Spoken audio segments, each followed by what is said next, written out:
Mas como é que a gente toma as nossas decisões? O que a gente leva em conta para tomar uma decisão? A quem que a gente consulta? A quem que a gente escuta na hora de decidir? Compra ou não compra essa casa? Troca ou não troca de carro? Matriculo meu filho nessa escola ou naquela? Entro ou não nessa universidade? Faço ou não aquele curso? Sirvo ou não naquela pastoral? Vou ou não vou para aquele evento? Contrato essa empresa ou aquela para reformar minha casa? Assumo esse trabalho, essa função, esse cargo que me ofereceu ou não? Deixo esse emprego ou não? Continuo ou permaneço? Caso ou não caso? Namoro ou não namoro? Noivo ou não noivo? A quem você consulta? A quem você pergunta?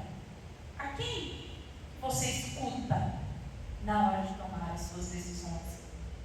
Nós costumamos escutar as pessoas que nós consideramos mais sábias do que nós, né? Os pais, às vezes a esposa, o esposo. Mas a vontade que impera na hora da gente tomar a nossa decisão, na verdade, é a nossa. É ou não é? É aquilo que mais nos agrada, que mais nos traz conforto, é o que nós costumamos decidir. E hoje o Senhor nos chama, irmãos, a escutar a voz dele. O que ele diz. Mesmo que o que o Senhor tenha a nos dizer nos desagrade. Mesmo que seja contrário aos nossos planos. O Senhor nos chama a colocar de lado aquilo que nós planejamos e escutar o que Ele tem para nós. Mesmo que a direção que nós estamos caminhando precise mudar completamente. Mesmo que seja preciso redirecionar, porque isso é conversão. É mudança de rota, é mudança de direção, é mudança de caminho. Irmãos, aquilo que para nós parece seguro, parece acertado, parece ser a melhor decisão, se não for o que Deus quer, na verdade é para nós causa de perdição e de ruína completa. Quem aqui já passou por isso? Tomar uma decisão achando que você estava top na sabedoria, estou aqui no maior discernimento, é isso aqui mesmo, eu tenho convicção de que você quer a coisa certa e depois a coisa só desandou. Quem já passou por isso? Foi causa de perdição e de ruína. Lá na frente você olha para trás e fala, como? Como que deu errado? Eu estava tão seguro, eu tinha tanta certeza de que isso era o certo a fazer. Eu tinha convicção plena. Hoje nós temos que ficar igual o GPS, sabe, irmãos? O que ele diz quando é no caminho? Recalculando a direção, recalculando a rota. Não é assim que ele fala? Então hoje, nós temos que colocar o nosso coração à disposição de Deus para recalcular a rota, se for preciso, para mudar a direção se a nossa decisão não estiver de acordo com a vontade de Deus, para escutar a voz dele, estar disposto a deixar de lado os nossos planos e cumprir aquilo que ele nos orienta, caminhar na direção que ele nos aponta, dar passos no caminho que ele nos mostra, ser de fato conduzidos pelo Senhor. O tema é esse, é na conversão e na calma que está a vossa salvação. E para mim, hoje eu vou olhar para essa palavra salvação como saída, como solução para aquilo que eu preciso. Pega a tua palavra aí, irmão. Abre já aí no livro do profeta Isaías, no capítulo 30. Isaías, ele é muito bom de lapada, sabe? Se a gente vai ler o livro do profeta Isaías, a gente já vai com certeza de que tem bala. Tá? Se o Senhor está dando para nós uma profecia de Isaías, você pode ter certeza que nós estamos andando no caminho errado. E precisamos corrigir. Porque o profeta Isaías é ótimo para poder corrigir a gente, sabe? Para dar umas advertências que vão sacudir. Eu quero que a gente leia primeiro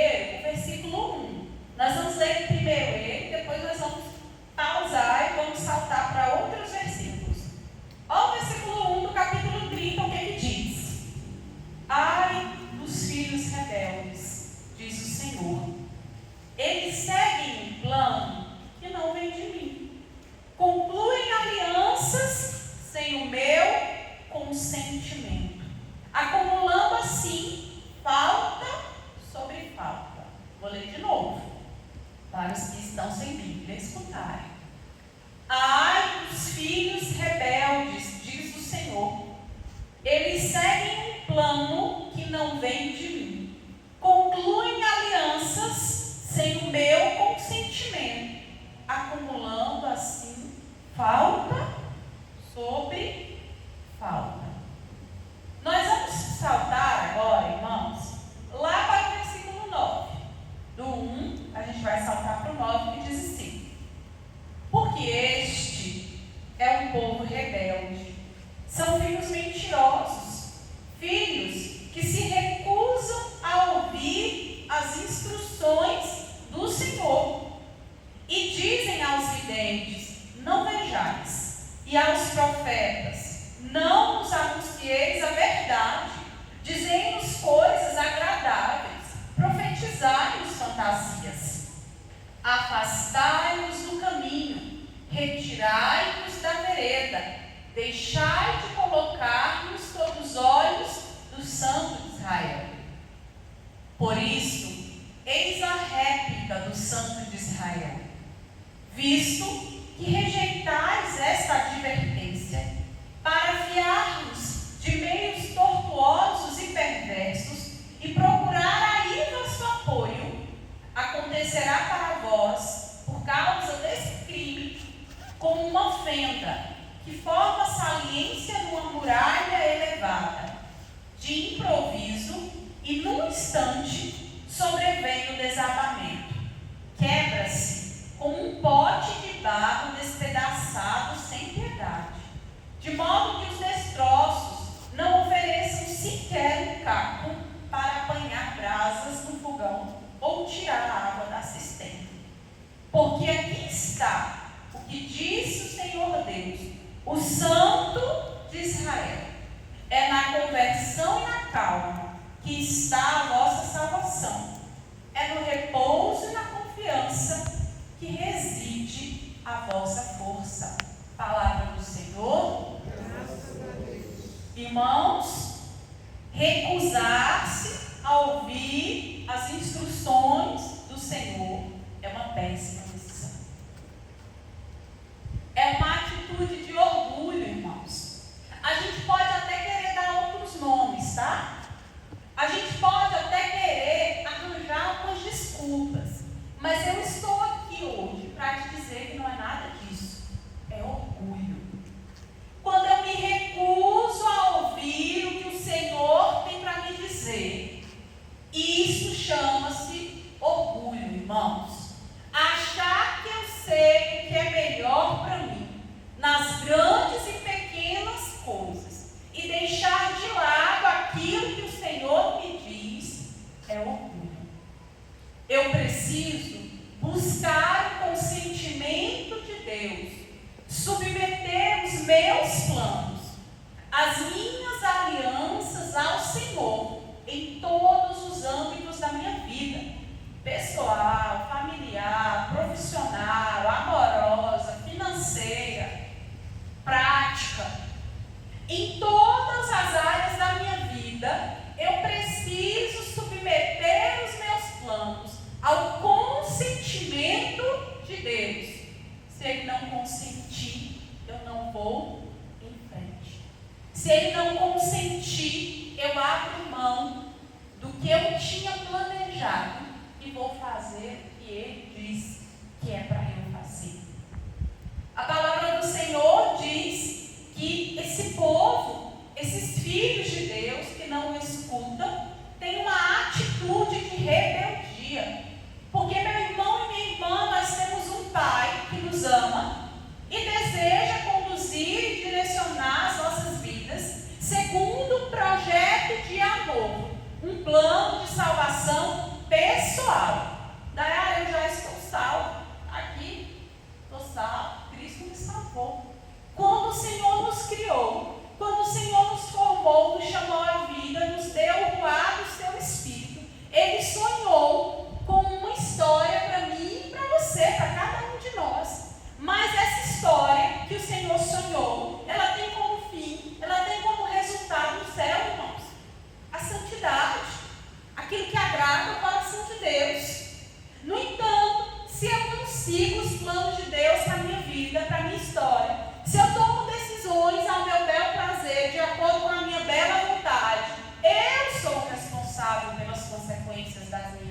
decisões.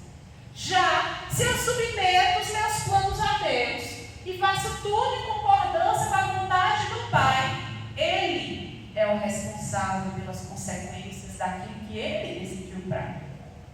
Vocês estão entendendo a diferença? E aí, irmãos, nós temos que compreender que se eu vou pela minha cabeça, pela cabeça da minha mãe, pela cabeça do meu pai, pela cabeça do meu marido, do meu chefe, sem submeter ao Senhor antes, vai dar ruim. Vai dar muito ruim. E se não der agora, dá lá na frente. Já, se eu pego todos os meus planos, as minhas ideias, que também não sou um coco, né, estripa. A gente tem vontade, a gente tem decisão, a gente tem ideias, a gente tem sonhos. E submeto tudo isso a Deus, em concordância com a vontade do Pai, eu tomo as minhas decisões. Aí, irmão, pode até parecer que não vai dar certo. Mas vai. O resultado de tudo vai ser para a nossa salvação. Vai ser para a nossa salvação. E o resultado de tudo que eu faço pela minha cabeça tem um grande risco de me levar à perdição. E aí, Dayara, como é que eu vou saber qual é a vontade de Deus? Qual é a minha? Dá uma misturada, não dá? É fácil? É difícil, até porque a nossa vontade nos agrada, e o coração já fica tranquilo, é isso aqui. Estou confortável, né? Eu estou sentindo aqui no meu interior que é esse aqui mesmo. Por quê? Porque traz conforto, irmãos. Traz satisfação. É aqui mesmo que eu vou ficar, aqui que está bonzinho, estou ajeitadinho, está cômodo para mim. Estou bem confortável aqui nesse lugar, então confio. É isso aqui que é a vontade de Deus. Geralmente, a vontade de Deus nos desestabiliza, irmãos, no primeiro impacto. E como que eu vou saber, Dayara, como é que é a minha vontade com a vontade de Deus? A palavra está sendo clara conosco hoje. Deus levanta profetas para falar em seu nome. Para falar em seu nome. Deus levanta homens e mulheres, o sacerdote que está aqui pregando incansavelmente, os irmãos que pregam no grupo de oração, aquela pessoa que ora por você, escuta a Deus, vai lá e fala: olha, presta atenção que a coisa está errada, está desandando. Deus levanta homens e mulheres para corrigir, consolar e exortar segundo a vontade dele, anunciando a verdade, o que agrada a Deus, o que é reto, para abrir os nossos olhos e mostrar o caminho, para revelar a vontade do Pai e nos advertir quando nós estamos no erro. Irmãos, rejeitar a voz de Deus é o caminho para a ruína. Está aqui a palavra de Deus para nos instruir, para nos mostrar a direção. Está aqui a verdade revelada. Aqui é a revelação pública. Nós temos acesso irrestrito à palavra de Deus. É a revelação pública da face de Deus no meio do mundo, irmãos. Então, quando nós queremos ouvir só o que nos agrada, irmãos, e não a verdade, nós rejeitamos a voz de Deus. Olha como é interessante aqui no versículo 10. Dizem aos videntes: não vejais. Fica quieto aí.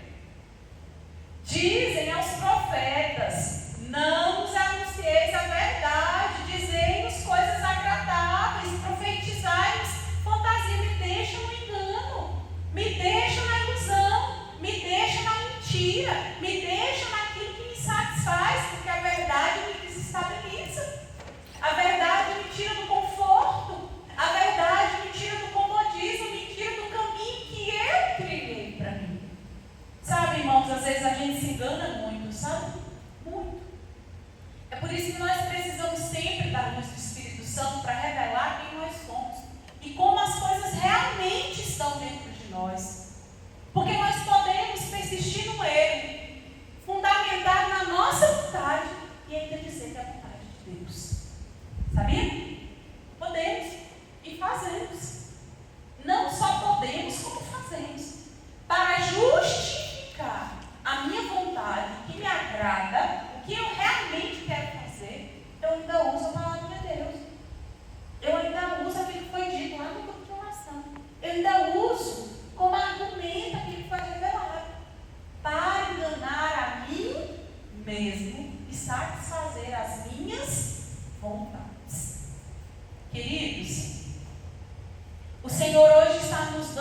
rejeita o que eu estou dizendo e coloca a sua confiança, o seu apoio, a sua esperança em meios tortuosos e perversos. Escolhe outras coisas que não me agradam. É o que o Senhor está dizendo.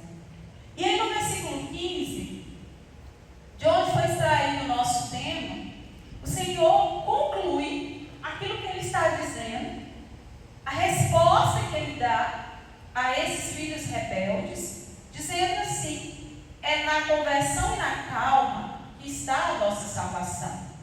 É no repouso e na confiança que reside a vossa força. Como eu comecei falando, a conversão é uma mudança de direção. É voltar-se para Deus. Eu estou caminhando aqui. O Espírito Santo vem e me mostra que aqui onde eu estou caminhando não está certo. Que na verdade eu não estou fazendo a vontade de Deus. Então eu estou fazendo a minha vontade.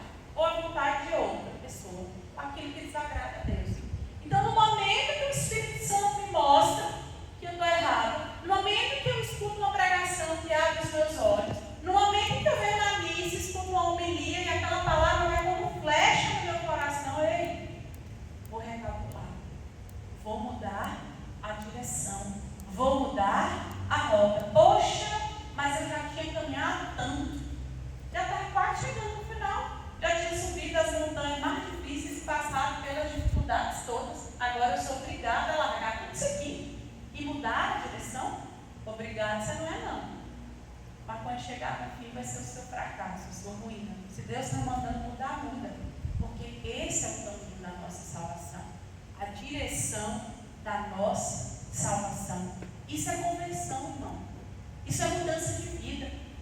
Constante, diária, frequente. Irmãos, vou dar um exemplo bem simples. Eu sou professora, né? Eu sou professora de menino pequeno.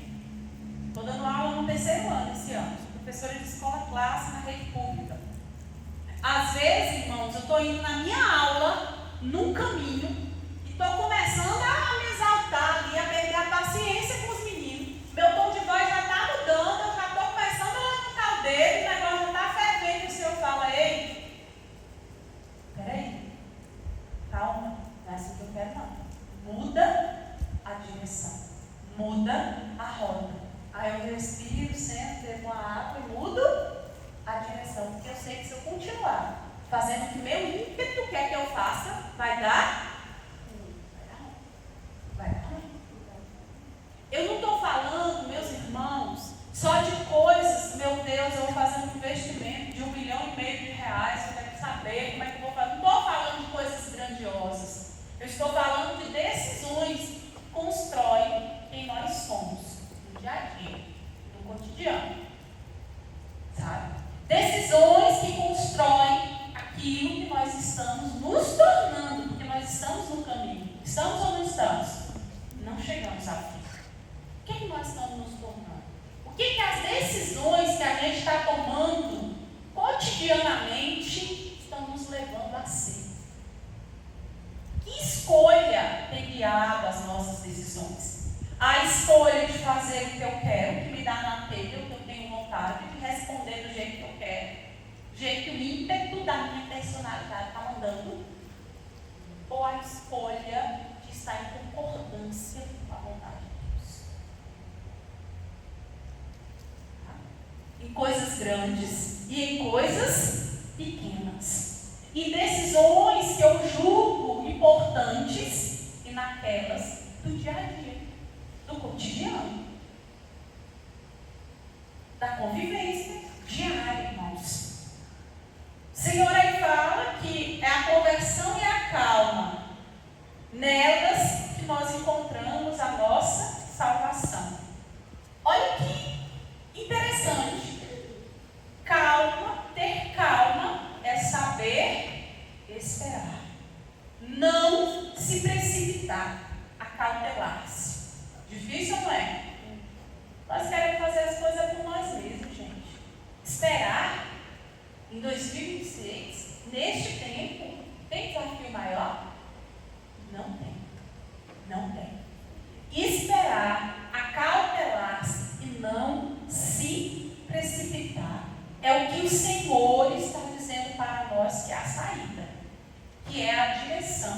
que é a solução. Senhor, não tenho autodomínio, não consigo conter o meu temperamento, a minha língua, não consigo conter os meus impulsos de raiva. Está aqui o remédio: conversão e calma, mudar a direção. Vou dar outro exemplo simples. Aconteceu hoje, inclusive. Eu tenho um estudante, um dos que tem necessidades educacionais especiais, com transtorno do espectro autista. E ele se desregula com facilidade. E eu vejo na expressão dele que a coisa deu ruim, né? E hoje nós vamos fazer uma produção de texto.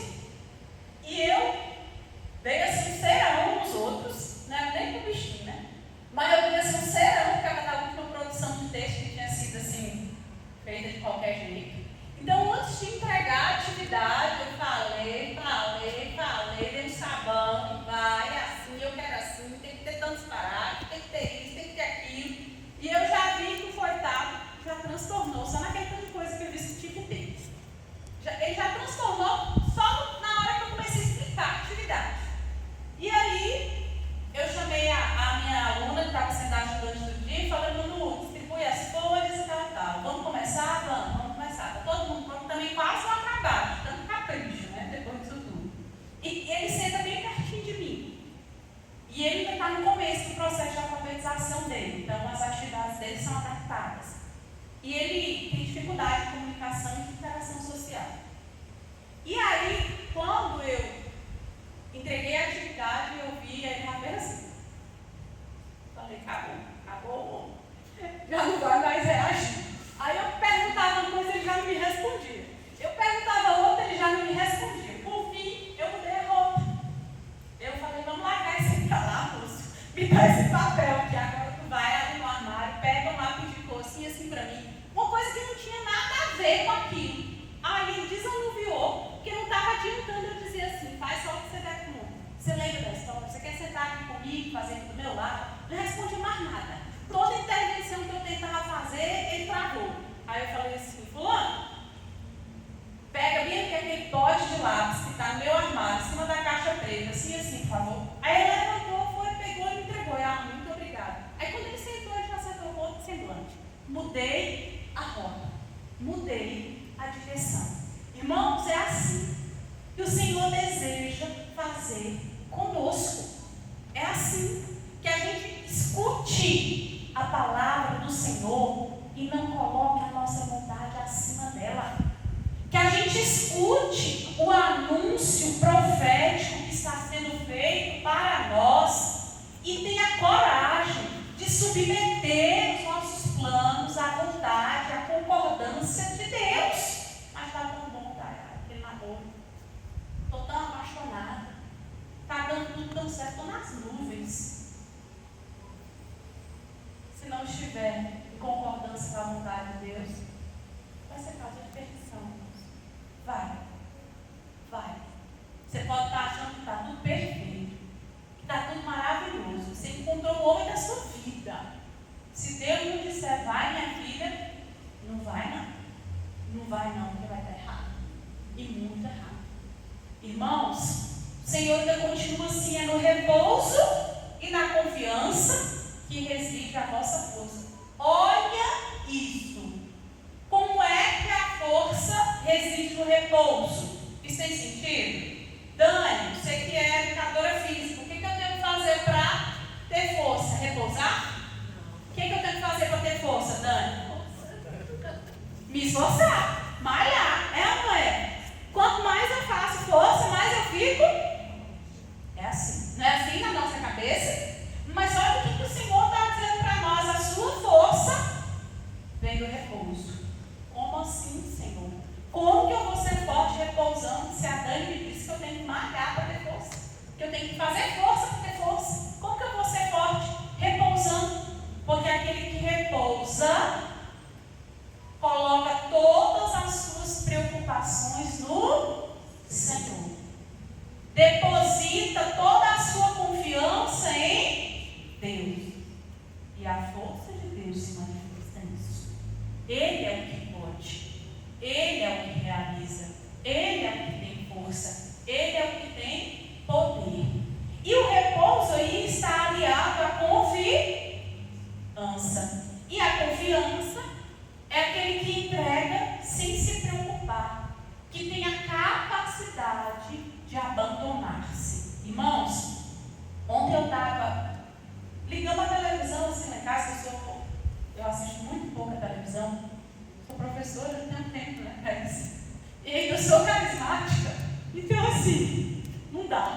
Irmãos, aí ligaram lá a televisão, até meu marido que ligou lá em casa, e de relance eu vi uma reportagem de um homem que estava tendo uma crise de ansiedade e pânico. E aí ele falou assim, esse cara aí é um digital influencer, ganha maior dinheiro, não sei o quê, com o maior sucesso. Eu falei, o que adiantou? A situação do homem correndo, tirava a camisa, fazia, acontecia uma crise de pânico, de ansiedade, e ele dizendo, no relato dele, ele falando, a sensação que eu tenho no momento que eu tenho a crise é que eu vou morrer, literalmente, de que eu vou morrer. Irmãos, as nossas preocupações abandonadas no Senhor viram força, que a nossa fraqueza nas mãos de Deus é a receita para que a força de Deus se manifeste em nós. Agora, se eu dou conta de tudo só, se eu faço tudo só, se eu não me submeto ao poder de Deus, se eu sou tal, se eu sou a bichona, né?